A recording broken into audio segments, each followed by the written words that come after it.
Illinois is a big state with farmland, and more farmland, plus one defining feature: the city of Chicago.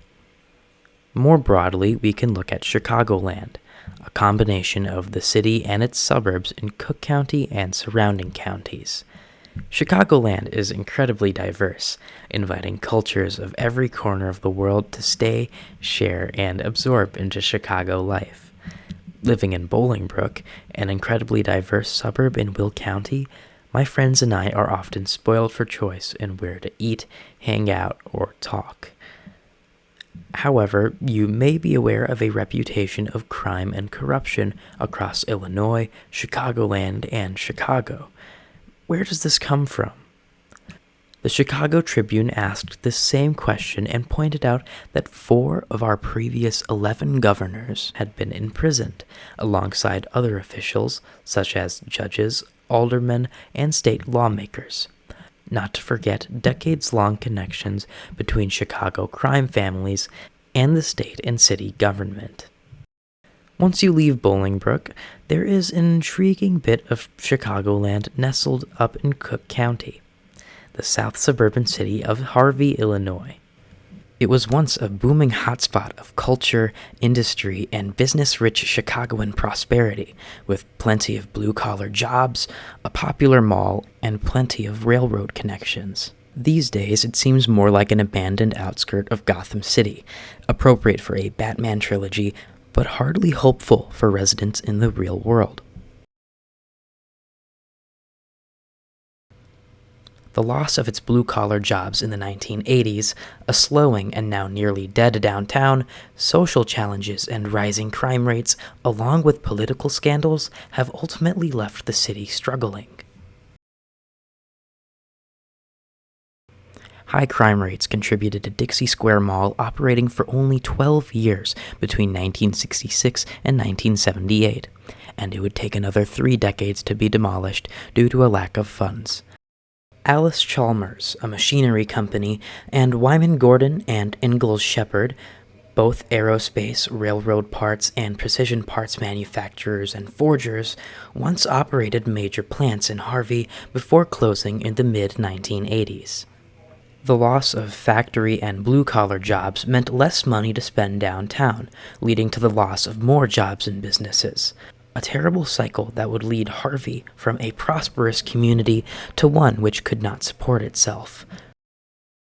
Property tax delinquency and low collection rates are a part of the few heavy anchors keeping Harvey from steering back toward stability. Cook County Treasurer Maria Pappas found in 2023 that only 58% of Harvey homes had paid their property taxes, with 3 times more tax-delinquent homes than the next worst city. Harvey had 3,152 tax-delinquent homes compared to Chicago Heights' 991 homes. In this same newsletter, Pappas claims that schools, the city, and other local governments in Harvey are owed more than $312.4 million in unpaid taxes, and another $441.4 million in interest accumulated during the past 20 years. Businesses owed nearly 49% of the unpaid taxes and interest. One of the biggest sources of that suffering, according to city officials, is taxes. Not what people pay, but what they don't. I think that Harvey has gotten a reputation over the years where people honestly just don't care. And because they believe that we don't care, they believe that it's something that they can get away with. As more and more people leave Harvey, there are less people to pay their taxes, additional abandoned and delinquent lots, and less attractive places to move into. According to IllinoisPolicy.org, Harvey had become the second city in 35 years to ask the state to step in under Illinois' financially distressed city law back in October of 2025. That was rejected in April of 2026. Harvey has had to let go of 40 firefighters and police officers in previous years, unable to pay their pensions in the first place and owing $7 million as of 2018.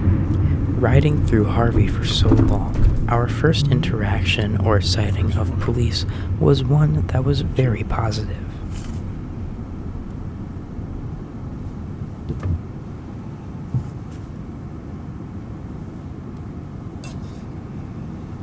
And they're helping somebody. They pushed that guy to the pump.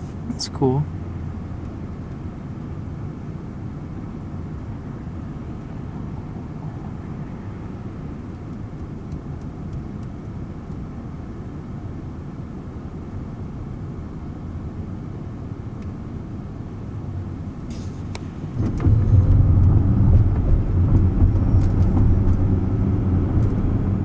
Taking in less than you figured that you were going to be taking in. That can build on itself. Joe Ferguson is president of the Chicago-based Civic Federation, a nonprofit that recently studied property tax collection rates, finding that areas with lower median household incomes have significantly higher delinquency rates, threatening the ability of local governments and school districts to provide essential services. And it all kind of comes together. Things actually begin to not work well, if not actually fall apart, which makes it hard to retain population and attract population. And so that's the spiral. Tax delinquency plays a large part in Harvey's inability to cover the debt it owes. It is in more than $100 million of debt that multiple mayoral administrations have either not sufficiently attempted to or have not had the time to organize efforts into paying it off between political infighting and internal corruption. Gotta do better. Everything is not all right. I will not stay silent. Another day, another hectic Harvey City Council meeting. Colby Chapman is a Harvey alderman who has made news. Please escort the second ward alderwoman from the council chambers. She's been arrested several times for disrupting board meetings while opposing the mayor's policies. While the settlement agreement may have brought Harvey extra revenue, she said it comes at a cost, forcing businesses to close, shifting the burden to those that remain, and leading to more empty storefronts in a city struggling with so many. The businesses don't feel communicated to, and they've been hit really hard. Mayor Clark hears the criticism, but says this south suburb is out of options. In previous years, Harvey has also been riddled with odd corruption.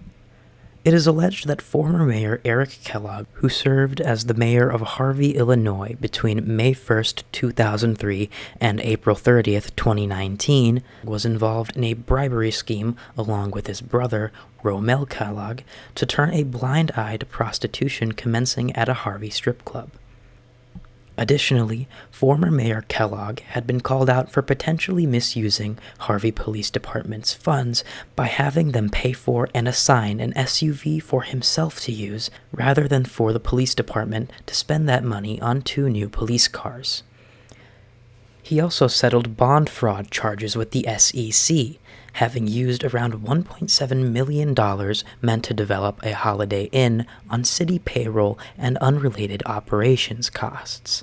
Prior to his time as mayor, Kellogg was an alderman in Harvey, who accused the mayor of the time, Nick Graves, of being a racist. Graves served as mayor between 1995 and 2003, where the Chicago Tribune claims he regularly feuded with the city's police department. On top of the difficulty its residents have in paying taxes, and the scandals and corruption of its government, Harvey has been made equally unattractive due to its high crime rates, both to move into and to stay in. In 2021, the highest number of suburban homicides in Cook County was recorded in Harvey at 30 compared to Maywood's 16. Cook County has topped 1,000 homicides for the first time since 1994. The Cook County Medical Examiner's Office found that just under 23% of homicides occurred in suburban Cook County. In the suburbs, Harvey has seen the highest total with 30 homicides, followed by Maywood with 16 and Dalton with 11. Behind only the city of Chicago, it has had the highest number of homicides in Cook County for multiple years, sometimes in a row. In 2024, 9 homicides in Harvey were recorded. A lack of attraction, jobs, federal and state support, and a generally impoverished area all come together to leave Harvey at a major disadvantage compared to surrounding cities. The following is an interview with former Mayor Christopher Clark. Go ahead. Well, I was going to ask, how would you say Harvey's situation is different from that of surrounding suburbs? Well, surrounding suburbs have more money than we have, and they have more financial resources to be able to do the things that need to be done. 35% of our sales taxes goes to a pension fund for fire and police that wasn't paid for 10 years by the previous administration. We have a lot of bond issues, so we're not able to go to the bond market where many of our South suburban counterparts have been able to do so. The disinvestment in the community over the past 16 to 20 years has been a contributing factor. So we don't have those resources. That's why we reach out to our county, state, and federal partners as much as we possibly can to get the assistance that we need. However, we just recently applied for the Edward J. Byrne Memorial Grant. And even though we believe that everyone is aware that Harvey is in need of, the police services, we did not receive anything from that grant. Not much has changed since Kellogg's departure in 2019, 7 years ago as of April 2026. Following former Mayor Christopher Clark's death in January of 2026, Alderman Shirley Drewinski was appointed as acting mayor of the city until the end of Clark's term in 2027. Residents are proud of their Harvey heritage. In hindsight, the hindrances of poverty, unemployment, crime, financial issues, and political infighting were anchors keeping a once thriving vessel from returning to refuel at dock. Paired with its own political and social issues, Harvey may not have stood a chance without the people who still believe in its potential. Organizations such as CEDA of Cook County or the Community and Economic Development Association have programs in place to support Harvey families with housing, bills, education and scholarship programs, nutrition, healthcare, transportation, and workforce training. Harvey native Amethyst J. Davis founded the hyperlocal newsroom Harvey World Herald in 2021, having attended Brooks Middle School, Thornton Township High School, and previously acted as an administrator at New York University. The South Suburban Islamic Center of Harvey on screen appears to thrive during prayer time. Harvey is in dire need of a second chance, no matter how slow of a crawl must be taken in order to achieve it. If you must walk first to run and crawl first to walk, then Harvey needs to breathe before it can crawl. Suffocated by decades of internal and external neglect, its needle is on demise instead of rise. I love Harvey. Thornton Township High School is incredibly nice, and as a member of the Bolingbrook High School speech team, it was among my favorite schools to compete at. I don't exactly know why an area in a state of disrepair such as Harvey's is so intriguing. The little town in Chicago which I spent part of my childhood in was not nearly as bad as this city. Maybe I'm attracted to its potential to be beautiful, or maybe I'm curious about what's different from growing up there compared to where I have.